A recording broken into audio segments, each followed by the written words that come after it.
नमस्कार। आज हमारे हाथ लगा है अप्रैल 1994 का सुबह पत्रिका का अंक। ये सिर्फ एक पत्रिका नहीं बल्कि उस जमाने के बिहार और भारत की सोच, समाज और साहित्य का आप कह सकते हैं एक आईना है। चलिए साथ मिलकर इसकी गहराइयों में उतरते हैं, देखते हैं ये पन्ने हमें क्या बताते हैं। बिल्कुल। ये अंक तो एक खजाने जैसा है, सही कहा आपने।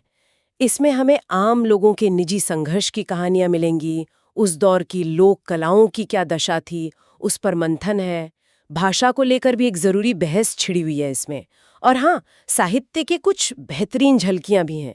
तो हमारा मकसद है इन सब में छिपे जरूरी विचारों और अनुभवों को आज आपके सामने लाना। हाँ, तो कहाँ से शुरू करें? मुझे वो रामेश्वर झा का अनुभव जब मैं पढ़ता था वो बहुत छू गया। क्या आप यकीन करेंगी, सिर्फ 6 रुपए के परीक्षा फॉर्म के लिए घर में झगड़ा और चाची को अपनी 10 किलो सरसों बेचनी पड़ गई। सोचिए, 10 किलो सरसों और आगे पढ़ाई के लिए रात में ट्रेन में बिस्कुट तक बेचने पड़े उन्हें। गरीबी के बावजूद पढ़ने की ये जिद कमाल है। कमाल है, बिल्कुल। हाँ, और ये सिर्फ एक व्यक्ति की कहानी नहीं है।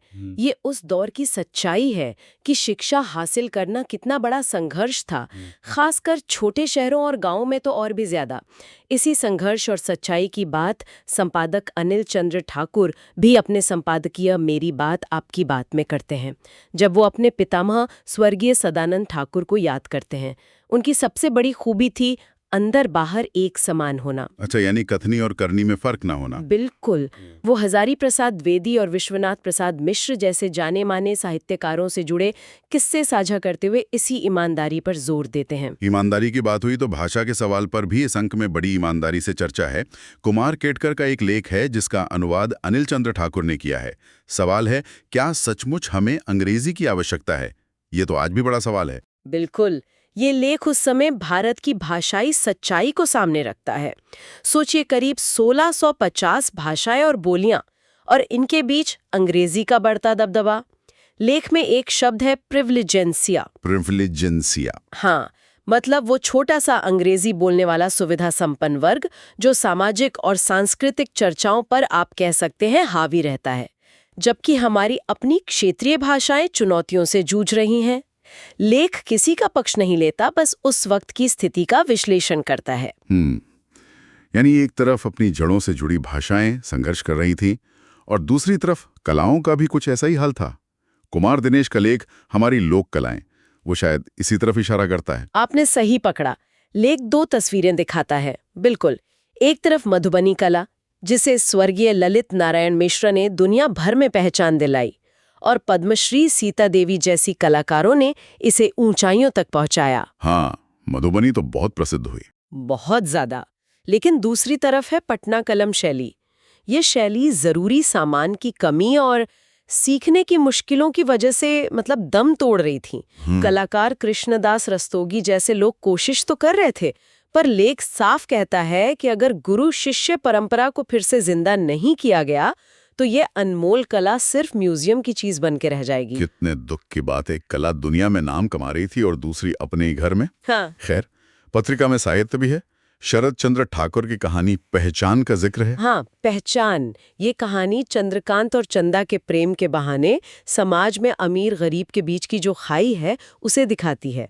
कहानी के अंत में चंद्रकांत का ये एहसास कि प्यार भी शायद अमीरों का हक है, ये सोचने पर मजबूर करता है। और इसी अंक में अरविंद कुमार ठाकुर की कविता तमन्ना है, जो उम्मीद और नाउम्मीदी के बीच झूलते इंसानी मन को बड़ी खूबसूरती से दिखाती है। कैसे तमन्नाएं खिलती हैं और फिर पतझड़ की तरह बिखर जाती हैं। और एक चीज जिसने मेरा ध्यान खींचा वो है अनिल चंद्र ठाकुर के अंग्रेजी उपन्यास कठपुतलियों का अंश। इसमें गांव वाले मिलकर स्कूल खोलने की कोशिश करते हैं। हाँ, ये वाकई बहुत खास हिस्सा है।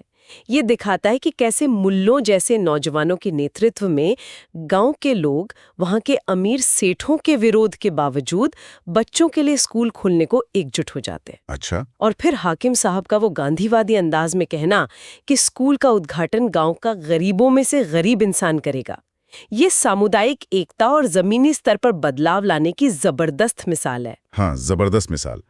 तो कुल मिलाकर सुबह का यह अंक सिर्फ लेखों और कहानियों का जोड़ नहीं है, ये 1994 के भारत की एक तस्वीर है, जहां शिक्षा के लिए संघर्ष है, अपनी कलाओं को बचाने की चिंता है, भाषा को लेकर कश्मकश है, पर साथ ही समुदाय की ताकत और बेहतर कल की उम्मीद भी है। और सोचने वाली बात यह है कि आज लगभग 3 दशक बाद भी क्या ये मुद्दे हमारे लिए उतने ही अहम नहीं है? शिक्षा की पहुंच, लोक कलाओं का भविष्य, भाषा का हमारी जिंदगी पर असर और सामुदायिक पहल की जरूरत। ये अंक हमें आईना दिखाता है कि तब क्या चुनौतियां थीं और शायद ये सोचने का मौका भी देता है कि इन सालों में हम कहाँ तक पहुंचे हैं। इस पर विचार जरूर कीजिएगा।